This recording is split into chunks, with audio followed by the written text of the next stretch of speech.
Hello everyone. Philosophical perspective of education यानी शिक्षा के दार्शनिक परिप्रेक्ष्य में हम लोग आज बात करने वाले हैं अपने यूनिट सेकंड के चैप्टर नंबर 4 के बारे में। ये चैप्टर इसी वाली जो वीडियो है इसी में कंप्लीट हो जाएगा। हम लोग जो है वो अपने नेक्स्ट जो चैप्टर है उसको नेक्स्ट वीडियो में पढ़ेंगे और उसी के साथ में आपकी यूनिट 2 जो है वो पूरी अच्छी तरीके से कंप्लीट हो जाएगी। तो देखिए चैप्टर 4 जो है उसका नाम है शिक्षा दर्शन के कार्य, यानी हम लोग देखेंगे कि फिलोसफिकल एजुकेशन के क्या क्या कार्य हैं, इन सब के बारे में हम लोग पढ़ेंगे। तो हम लोग पहले बात करते हैं कि शिक्षा दर्शन क्या होता है।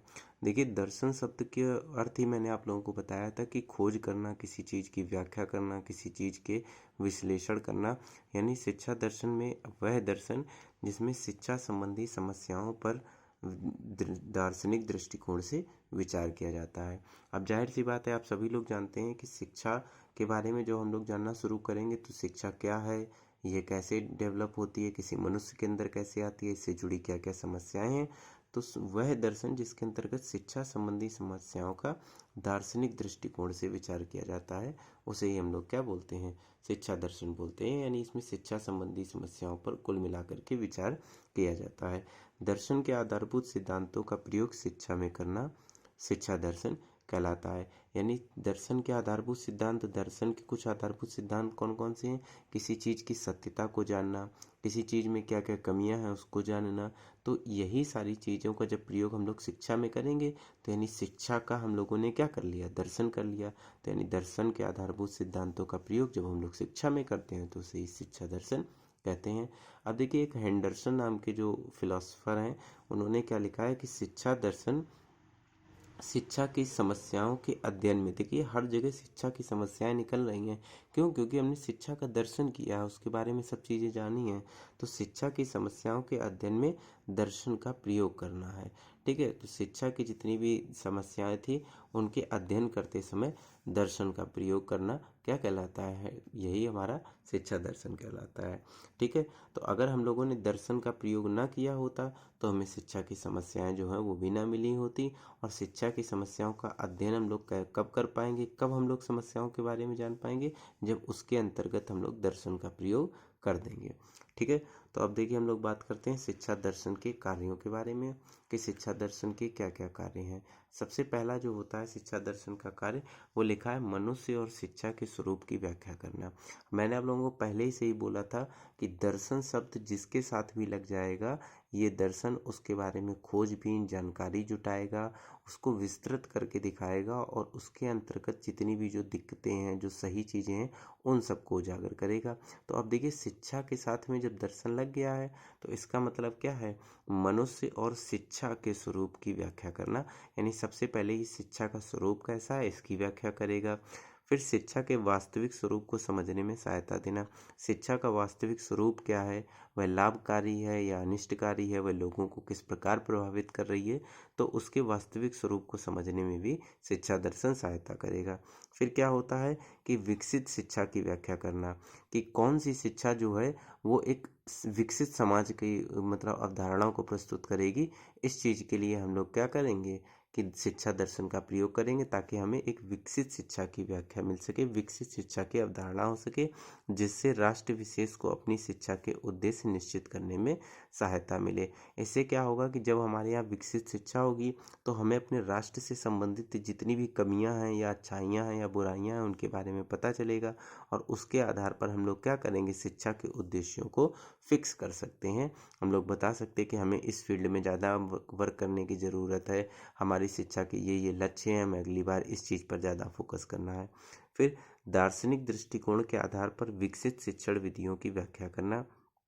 अब दार्शनिक दृष्टिकोण के आधार पर मतलब हमने क्या किया, शिक्षा का दर्शन किया है।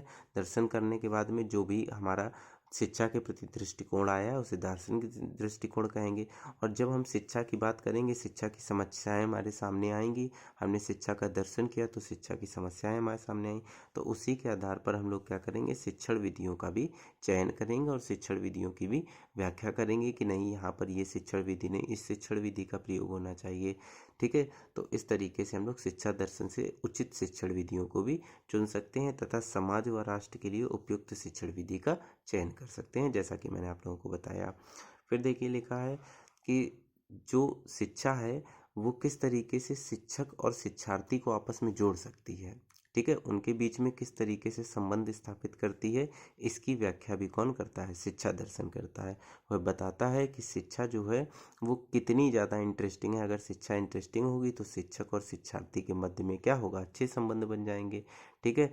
और शिक्षक को किस तरीके से शिक्षार्थी को वो शिक्षा देनी है, यदि हम उस शिक्षा के बारे में पूरी तरीके से जानते होंगे तो शिक्षक को शिक्षार्थी को शिक्षा देने में भी आसानी रहेगी और शिक्षक को क्या रहेगा, अपने अपने कर्तव्यों का बोध हो सकेगा। यदि सही शिक्षा शिक्षार्थी को मिलेगी तो वह जानेगा कि हाँ, शिक्षक का सम्मान करना चाहिए, और शिक्षक को सही शिक्षा मिलेगी तो उसे ये भी पता होगा कि हाँ, हमें शिक्षार्थी का सही तरीके से मार्गदर्शन करना है। दूसरी चीज़ क्या है, फिर देखिए शिक्षा दर्शन के बारे में हम लोग बात करने जाए तो मानव जीवन के स्वरूप तथा उद्देश्यों का विस्तृत ज्ञान प्राप्त किया, ठीक है। तो शिक्षा दर्शन के माध्यम से लोग क्या करते हैं, मानव जीवन का स्वरूप कैसा है उस स्थान पर, ठीक है। क्योंकि मानव जीवन का स्वरूप कैसे निर्धारित होगा, क्योंकि जो शिक्षा मानव प्राप्त करेगा उसी के आधार पर तो वह अपना जीवन व्यतीत करेगा। अर्थात शिक्षा के बारे में जानने से हम मानव जीवन के स्वरूप को भी जान सकते हैं और अपनी शिक्षा के अनुसार ही वह अपने उद्देश्यों का निर्धारण करेगा तो हम उसके उद्देश्यों को भी जान सकते हैं। इन सब का विस्तृत ज्ञान प्राप्त किया जा सकता है। और जब हमें ये पता होगा कि मानव जीवन का स्वरूप क्या है, मानव के उद्देश्य क्या है, तो हम लोग क्या कर सकेंगे, मानव जीवन के लिए सही मार्ग भी चुन सकेंगे, ठीक है। तो यानी शिक्षा दर्शन जो होता है वो मानव जीवन के सही मार्ग एवं सही उद्देश्यों की पूर्ति के लिए भी आवश्यक होता है एवं सही मार्ग को चुनने में भी सहायता प्रदान करता है। फिर लिखा है शिक्षा दर्शन शिक्षा के सैद्धांतिक तथा व्यवहारिक पक्ष को प्रस्तुत करता है। तो शिक्षा दर्शन जो होता है, जाहिर सी बात है, शिक्षा दर्शन से हम किसी भी एक व्यक्ति को शिक्षा देंगे तो उसके व्यवहारिक पक्ष तो जो होना है वो तो प्रभावित होगा ही, और साथ ही साथ में जब शिक्षा की हम लोग पूरी तरीके से डिटेल निकालेंगे तो शिक्षा के ऑथेंटिक चीज़ों को ही तो व्यक्ति के को देंगे।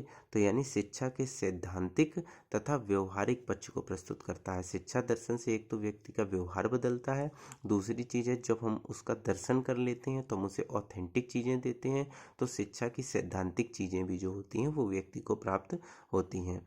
फिर देखिए क्या लिखा है, शिक्षा दर्शन के द्वारा पाठ्यचर्या के निर्माण में सहायता मिलती है। जाहिर सी बात है, अगर हमें पता है कि हमारी शिक्षा में दर्शन किया तो हमें पता चला हमारी शिक्षण पद्धतियों में ये गड़बड़ है, हमें इस तरीके का पाठ्यक्रम नहीं, इस तरीके का पाठ्यक्रम यूज करना चाहिए, ये शिक्षा में कमियां आ रही हैं, तो उसी के हिसाब से हम अपनी पाठ्यचर्या का भी निर्माण करेंगे।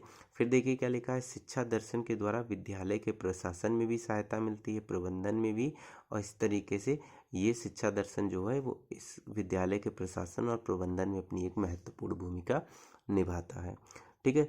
अब शिक्षा दर्शन के बारे में जब हम लोगों ने बात की तो शिक्षा दर्शन के अंतर्गत हमें 3 तरीके के कार्यों का उल्लेख जो है वो देखने को मिलता है। सबसे पहला, शिक्षा दर्शन के अंतर्गत परिकल्पनात्मक कार्य जो है, परिकल्पनात्मक कार्य मतलब शिक्षा दर्शन के अंतर्गत उन चीज़ों की बात करेंगे जो काल्पनिक रूप से हैं। जैसे हम लोग ब्रह्मांड, पृथ्वी, सूर्य, तारे, इन सब का निर्माता कौन है, ठीक है। तो कुछ जगह हम लोग कहते हैं अल्लाह ने किया है, कुछ जगह गॉड, कुछ जगह ईश्वर, कुछ जगह उसे ब्रह्म कहते हैं। तो इस तरीके से ये एक तरीके से जो है जब दर्शन दर्शन किया गया शिक्षा पे दर्शन किया गया तो उसने जब इनकी ऑथेंटिसिटी जानने की कोशिश की तो अल्लाह, गॉड, ईश्वर और ब्रह्म के रूप में उसे किसी भी तरीके का कोई भी सैद्धांतिक जो कहते हैं ना कि एक सबूत मिलना, वो उसे नहीं मिला, जिस वजह से शिक्षा ने क्या की, इन परिकल्पनात्मक चीज़ों के अस्तित्व पर सवाल उठा दिया है। तो शिक्षा दर्शन क्या करता है कि परिकल्पनात्मक कार्य भी करता है, यानी काल्पनिक चीज़ों के अस्तित्व पर सवाल भी उठाता है। और शिक्षा दर्शन क्या कहता है, मानक कार्य भी करता है। मानक चीज़ें यानी जो चीज़ मानने वाली चीज़ें हैं उनको वह व्यक्ति के जीवन में लाने का प्रयास भी करता है। जैसे मनुष्य के जीवन की वास्तविक समस्याओं पर ध्यान केंद्रित करता है, जैसे दुखों को दूर करना है, सुख की प्राप्ति करना है, तो उसके लिए मानव को कैसी शिक्षा देनी चाहिए, उसका स्टेबल मन होना चाहिए, इन सब की शिक्षा देनी चाहिए। मतलब मानक कार्यों की भी शिक्षा दर्शन शिक्षा देता है।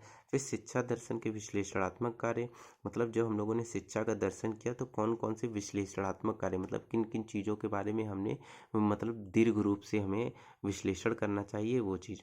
तो वो लिखा है कि शैक्षिक रूप से चिंतन करना चाहिए, जिससे हमारी काल्पनिक शक्ति का विकास होता है। व प्रयोग की समालोचनात्मक व्याख्या करनी चाहिए, यानी कोई भी चीज़, कोई भी प्रयोग अगर हम कर रहे हैं तो उसके साथ उसकी मतलब अच्छे भी फैक्ट देखने चाहिए और बुरे भी फैक्ट देख करके हमें पूरी तरीके से उसकी व्याख्या करनी चाहिए।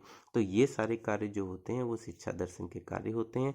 मूलतः 3 कार्य हम लोगों ने देखे। एक परिकल्पनात्मक कार्य, जिसमें वो काल्पनिक चीज़ों के बारे में अध्ययन करता है और उनके अस्तित्व पर सवाल उठाता है। मानक कार्य, जो शिक्षा की मदद से हमें करने चाहिए, उन पर वह सवाल खड़े करता है।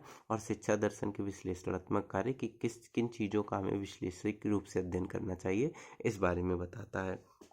तो ये चैप्टर नंबर 4 यहीं पे ख़त्म हुआ।